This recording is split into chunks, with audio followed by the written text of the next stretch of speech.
He taught me how the mind works. He taught me how I could shape my mind to attract the things I wanted into my life.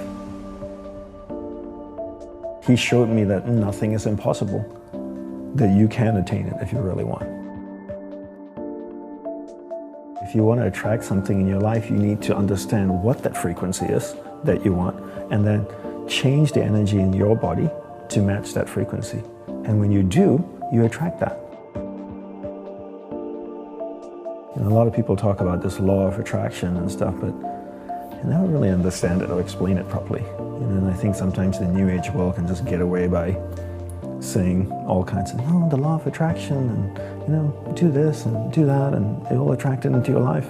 But there's no practical steps or actually understanding the science of how these things work.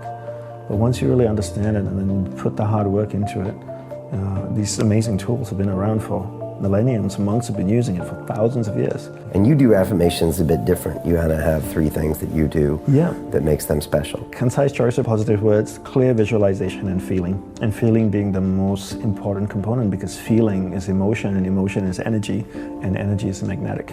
Tesla had the saying, if you want to find the secrets of the universe, think in terms of energy, frequency, and vibration. Everything is made up of energy, and that energy is vibrating at a certain frequency.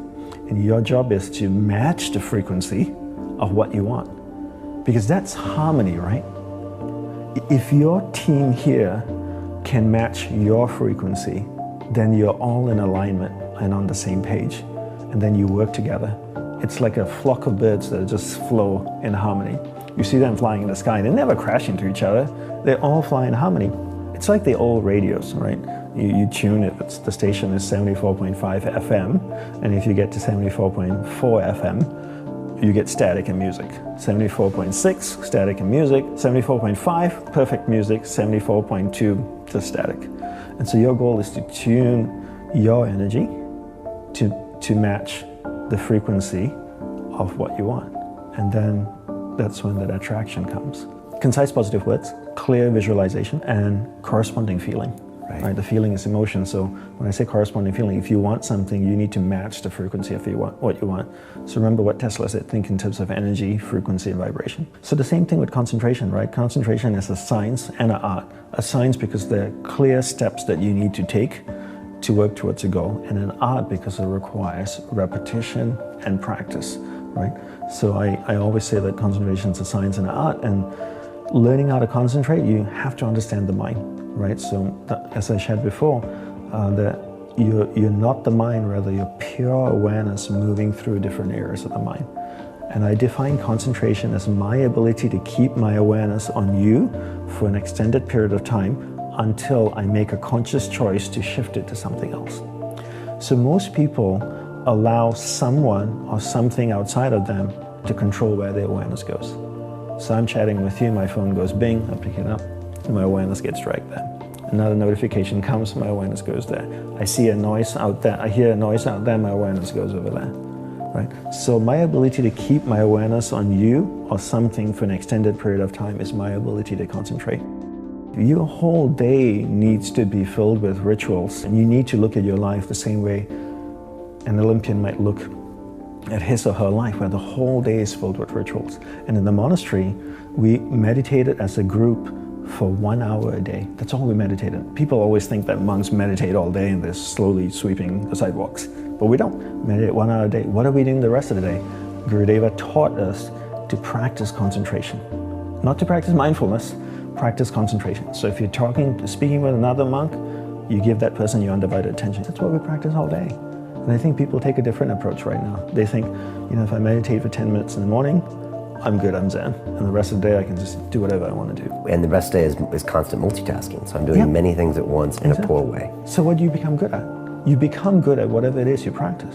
Because practice doesn't have the ability to discriminate between what's a positive practice and what's a negative practice. So if you practice something negative all the time, you become really good at it. So if you practice distraction all the time, 10 hours a day, what do you become good after 6 months? Distraction. Anybody practicing anything for 10 hours a day becomes really good at it. And the truth is, with 24 hours in a day, most people sleep, 7, 8 hours? So you're awake for 16. And out of the 16 hours, are they only practicing distraction for 7 or 8 hours? Probably more like 13 or 14 hours a day of practicing distraction. So if you do that 7 days a week, imagine if you practice playing the piano 14 hours a day, 7 days a week. How good would you be after 6 months? So how good are people at distraction? If you look at most people out there, they are, you're talking about mastery, they have mastered the art of distraction. These people are to be acknowledged and respected because the dedication and devotion they have given to the art of distraction. But they don't even know that. They don't even know. That's why I really harp on understanding the mind first and then learning to concentrate. Because I feel if humanity can learn to do this, they can be better athletes, better artists, better martial artists, better singers, performers, sports people, engineers, doctors. Because at the center of success is your ability to harness the power of mind and direct it in a single pointed focus towards one thing. Stay with it long enough so that you can come to solutions, create beautiful things. But if you can't concentrate, you can't do any of these things. And we can't solve the problems of the world